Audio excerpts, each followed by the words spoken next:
गाजियाबाद में पथ संचालन के दौरान मारपीट का मामला सामने आया। मारपीट के दौरान बताया ये जा रहा है कि जब बाल पथ संचालन चल रहा था आरएसएस की तरफ से, तभी दो स्कूटी सवार युवक वहां से निकलने की कोशिश कर रहे थे। जिन्हें रोका गया तो उन्हें गुस्सा आ गया और गुस्से के बाद उन्होंने दो आरएसएस के कार्यकर्ताओं की ज़बरदस्त पिटाई कर दी, जिसके बाद मामला थाना कविनगर में पहुंच गया। और कविनगर में मामला पहुंचने के बाद वहां पर जो विधायक हैं अजीत पाल त्यागी वो पहुंचे, महानगर अध्यक्ष वो पहुंचे और पहुंचने के बाद 5 घंटे बाद आरएसएस के लोगों की तरफ से एफआईआर दर्ज कर ली गई दूसरे पक्ष के खिलाफ। वहीं जो आरएलडी के लोग थे वो आरएलडी के लोग भी आकर धरने पर बैठ गए, क्योंकि जिन्होंने ये इस घटना को अंजाम दिया था या जो आरोप लगा रहे थे आरएलडी वालों का, ये कहना था राष्ट्रीय लोकदल के लोगों का कि जो पुलिस है वो एक तरफा कार्यवाही कर रही है।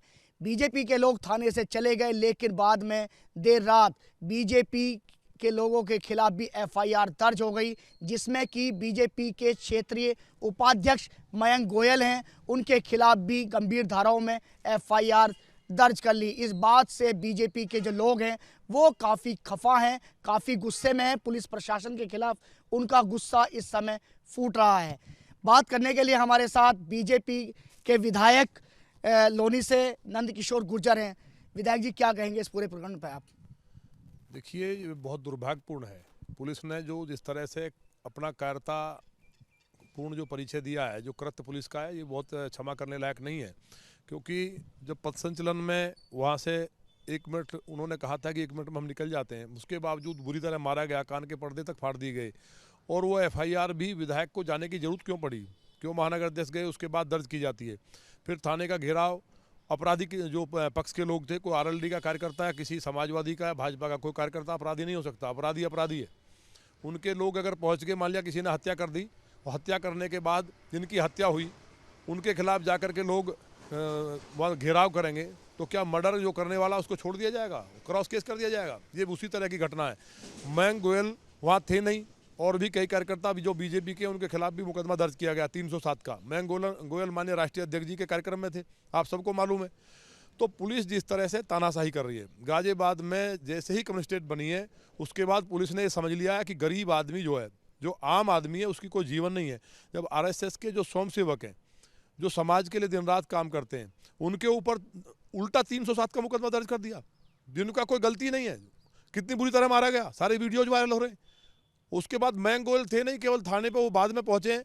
अगर भाई ये पिटाई हुई है, क्योंकि वो खुद स्वयंसेवक रहे हैं, उनके फादर भी बड़े अधिकारी रहे हैं संघ में, तो उन्होंने जाकर के वहाँ केवल थाने तक जाने में 307 लगा दी गई। तो ये अपने आप में सवाल उठता है। इसके लिए हम माननीय मुख्यमंत्री से बात करेंगे कि जो गदर पुलिस के द्वारा, हमने सीपी से बात की रात, तो उनके पास कोई जवाब नहीं था। उनका ये कहना था कि वहाँ लोगों ने आके घेर लिया। अरे अपराधी अगर घेर लेंगे तो पुलिस के पास कार्रवाई करने के लिए अगर दम नहीं है तो नौकरी क्यों कर रहे हो? नौकरी छोड़ के जाओ यहाँ से। गाजियाबाद इस तरह चलेगा क्या? दिल्ली का बॉर्डर है ये। अगर इस तरह से अपराधियों को छूट दे दी जाएगी और अपराधियों के दबाव में एफआईआर दर्ज हो जाएगी, तो इसके लिए हम माननीय मुख्यमंत्री से बात करेंगे। और ये किसी कीमत पर बर्दाश्त करने, मतलब पूरे में लोग मजाक कर रहे हैं, लोग हंस रहे हैं पुलिस की कार्यप्रणाली पे। जो लोग विरोधी हैं, जो अपराधी हैं, अपराधियों का हौसला बढ़ा है इस जिले में इस घटना के बाद। क्रॉस केस करने के पीछे, जैसे आप अभी बता रहे थे कि सीपी से हमारी बात हुई तो उन्होंने कहा कि थाना घेर लिया। तो थाना घेरने पर क्रॉस केस, हालांकि क्रॉस केस के लिए तो पहले ही सीपी साहब जो है हमारे गाजियाबाद के, उन्होंने मना किया हुआ है। नहीं, अब मना किया हुआ है तो ये क्यों हुआ? मेरे पास तो रिकॉर्डिंग है भाई। इस तरह से मतलब पुलिस ने दबाव में किया है, तो भाई संघ वाले वो भी बच्चों का संचलन था, बच्चे वहाँ से निकल रहे थे, जानबूझ करके प्लानिंग के तहत हमला किया गया, कान के पर्दे तक फाड़ दिए गए। आपको सारी घटना का मालूम है। उसके बाद वहाँ विधायक को जाना पड़ता है, भाई ये अनजस्टिस हुआ है, अन्याय हुआ है, अपराध। सरकार आपकी, लेकिन आपके विधायक वहाँ 5 घंटे थाने में रहते हैं, वहाँ पर जो आपके महानगर अध्यक्ष है वो साथ में रहते हैं और तमाम बीजेपी के लोग रहते हैं, आरएसएस के।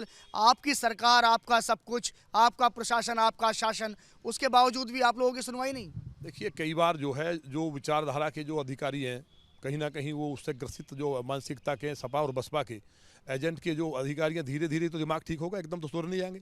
तो जो समाजवादी पार्टी के जो एजेंट हैं वो अभी भी कहीं ना कहीं वो हैं।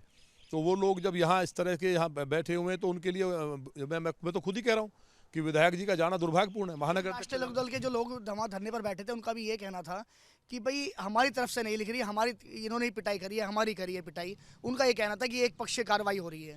तो आपने देखा नहीं वीडियो में, वीडियो तो इस बात का प्रमाण है कि स्वयंसेवकों को, बच्चों को मारा गया, उनके पर्दे तक फाड़ दिए गए। और उसके बाद ये बताइए मयंक गोयल वहाँ थे नहीं, उसके बाद 307 कैसे लगी? मतलब एक तरफाई। मतलब पुलिस जो है केवल है समाजवादी पार्टी का एजेंट बन के हमारी सरकार में भी काम कर रही है। ये 6 साल पूरा होने जा रहा है। तो जो नहीं सुधरे उनके लिए ही तो माननीय मुख्यमंत्री से बात करेंगे। गाजियाबाद में मैं देखता हूँ कई जगह, इसलिए हमारी बात खराब लगती है कि कहीं ना कहीं जहां अन्याय होता है हम लोग उस बात को बोलते हैं और हम सरकार तक पहुंचाते हैं।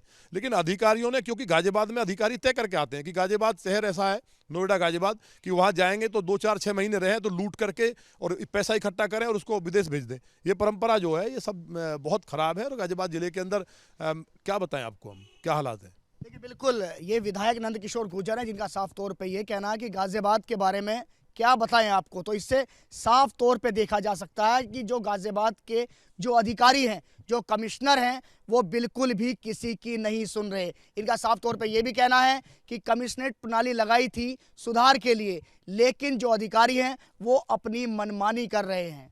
गाजियाबाद से कैमरामैन धर्मरतन के साथ एबीपी गंगा के लिए मैं शक्ति सिंह।